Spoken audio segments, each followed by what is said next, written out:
नमस्कार दोस्तों, पत्नी के अलावे किस स्त्री के साथ संबंध रखने से मनुष्य को पाप नहीं लगता है। अगर आप इसके बारे में जानना चाहते हैं तो वीडियो लास्ट तक जरूर देखें। दोस्तों, शास्त्रों में बताया गया है कि इस एक स्त्री के साथ संबंध रखने से मनुष्य को पाप नहीं लगता है।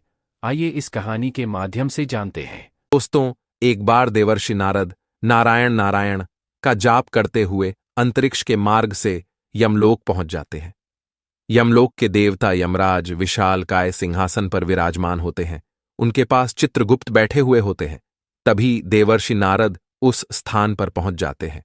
देवर्षि नारद को आता देख यमराज उनका स्वागत करते हैं और उन्हें प्रणाम करते हुए कहने लगते हैं, हे देवर्षि, आपके आगमन से यमपुरी धन्य हुई है।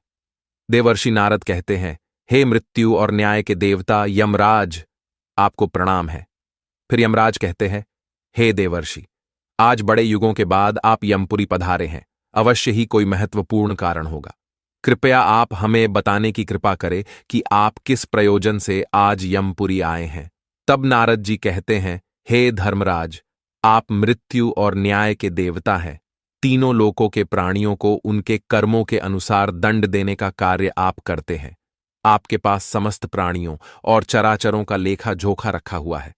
पापी मनुष्यों को आप नरक में डालते हैं और पुण्यवान मनुष्य को आप स्वर्ग में भेजते हैं।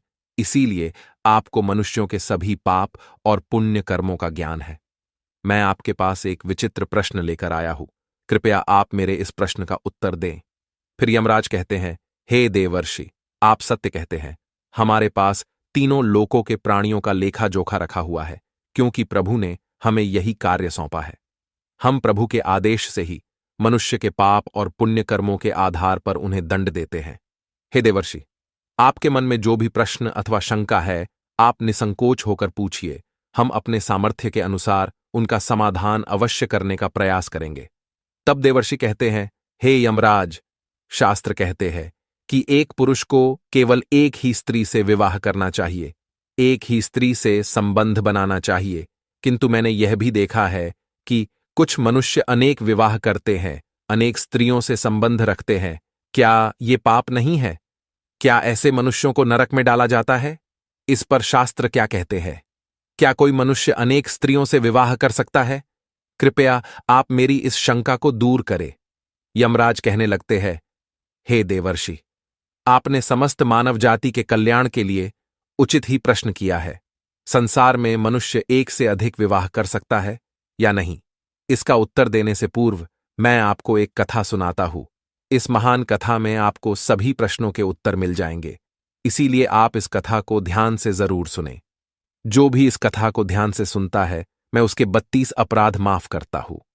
फिर नारद जी कहते हैं, हे धर्मराज, आप उस कथा को अवश्य कहिए, मैं उसे ध्यान से पूरा सुनूंगा। तब यमराज नारद जी को वह महान कथा सुनाते हैं। प्राचीन काल की बात है। मध्य देश में एक अत्यंत शोभायमान नगरी थी। उस नगरी के एक अत्यंत गुणवान, बलवान और रूपवान राजा थे, जिनका नाम था धर्मपाल। महाराज धर्मपाल एक न्यायप्रिय राजा थे। उनकी प्रजा उनके न्याय से अत्यंत संतुष्ट रहा करती थी। राजा भी अपनी प्रजा का अच्छी तरह से देखभाल करते हैं, प्रजा का सभी जरूरतों का अच्छी तरह से ध्यान रखते थे। महाराज की सुकन्या नाम की पत्नी थी, जो अत्यंत सुंदर, गुणवान, चरित्रवान और पतिव्रता नारी थी। महाराज धर्मपाल और रानी सुकन्या बहुत ही दयालु स्वभाव के थे। वे हर प्रकार के यज्ञ, दान धर्म तथा अनुष्ठान किया करते थे। उनके साम्राज्य में सब कुछ था, किंतु केवल एक कारण से महाराज, महारानी और प्रजा दुखी रहते थे। महाराज को कोई संतान नहीं थी, जिससे महाराज दुखी और चिंता में रहते थे। प्रजा को भी महाराज की ऐसी दशा देखी नहीं जा रही थी। कितने ही प्रयास करने पर भी महाराज को कोई संतान नहीं हो रही थी। महाराज ने अनेक वैद्य बुलाए, अनेक पुत्र प्राप्ति के उपाय किए, दान धर्म किया, व्रत किए, किंतु उन्हें किसी भी उपाय से संतुष्टि नहीं मिली। फिर एक दिन प्रजाजन महाराज के पास आते हैं और कहते हैं, हे महाराज, आप पुत्र प्राप्ति के लिए दूसरा विवाह करें। किंतु महाराज अपनी प्रजा की बात से सहमत नहीं होते हैं। महाराज रानी सुकन्या से बहुत प्रेम करते थे, इसीलिए वे अपनी पत्नी का दिल नहीं दुखाना चाहते थे। तथा महाराज शास्त्रों का भी ज्ञान रखते थे कि एक पुरुष को केवल एक ही स्त्री के प्रति एक निष्ठ रहना चाहिए। एक पत्नी के होते हुए कभी दूसरी स्त्री के पास नहीं जाना चाहिए। जिस प्रकार से एक मादा पशु के साथ दो नर पशु नहीं रह सकते, ठीक उसी प्रकार से एक पुरुष के साथ दो स्त्रियां कभी सुखी नहीं रह सकती। जो पुरुष एक पत्नी होते हुए भी दूसरी स्त्री से संबंध रखता है, वह घोर पाप करता है और नरक में ही गिरता है। इसी कारण से महाराज दूसरा विवाह नहीं करना चाहते थे। फिर प्रजाजन महारानी के पास जाकर उनसे आग्रह करते हैं कि वे महाराज को दूसरा विवाह करने के लिए मनाए। तब रानी सुकन्या भी प्रजा के दुख समझती है और महाराज के पास आकर कहने लगती है, हे स्वामी, आप कृपया दूसरा विवाह कर लीजिए। हमारे राज्य को भविष्य में एक राजा की आवश्यकता पड़ सकती है। फिर महाराज रानी को भी मना करते हैं और कहते हैं, हे प्रिय, यदि मैं दूसरा विवाह भी कर लूंगा तो मैं पाप का भागी बन जाऊंगा, मुझे नरक में ही जाना पड़ेगा। और तुम बताओ, क्या तुम मेरे दूसरे विवाह से खुश रह पाओगी?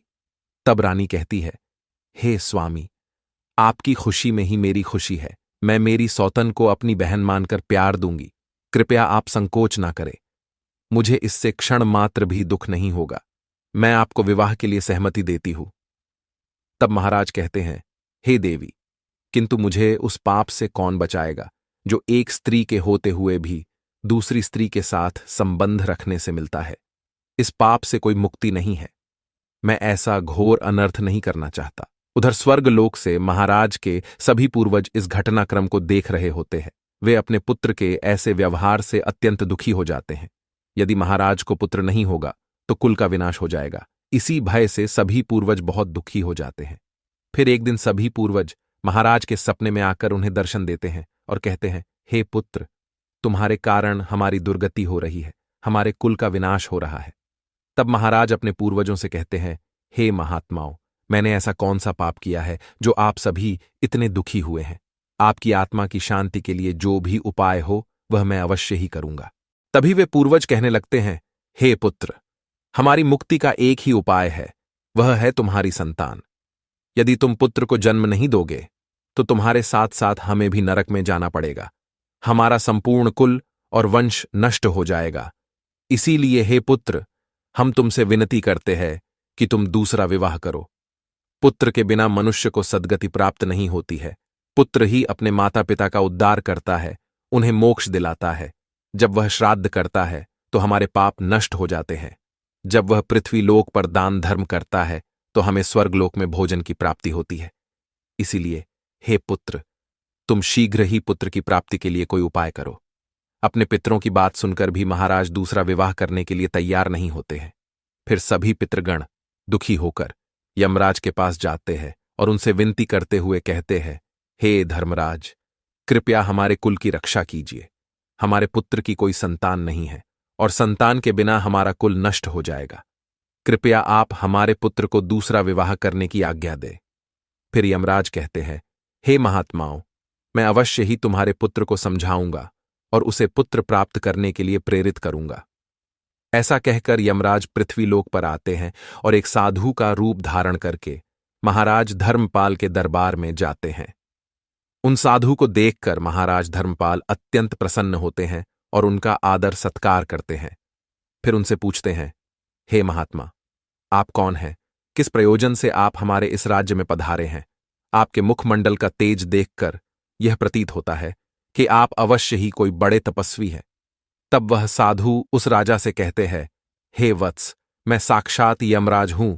तुम्हारे पूर्वजों के द्वारा प्रार्थना करने पर ही मैं स्वयं तुमसे मिलने के लिए आया हूं। वह साधु महाराज से कहते हैं, हे वत्स, तुमने अपने पूर्वजों को रुष्ट कर दिया है, जिससे तुम्हारा सारा साम्राज्य नष्ट हो जाएगा। पुत्र के बिना तुम्हारी दुर्गति हो जाएगी, तुम्हें कभी मोक्ष की प्राप्ति नहीं होगी।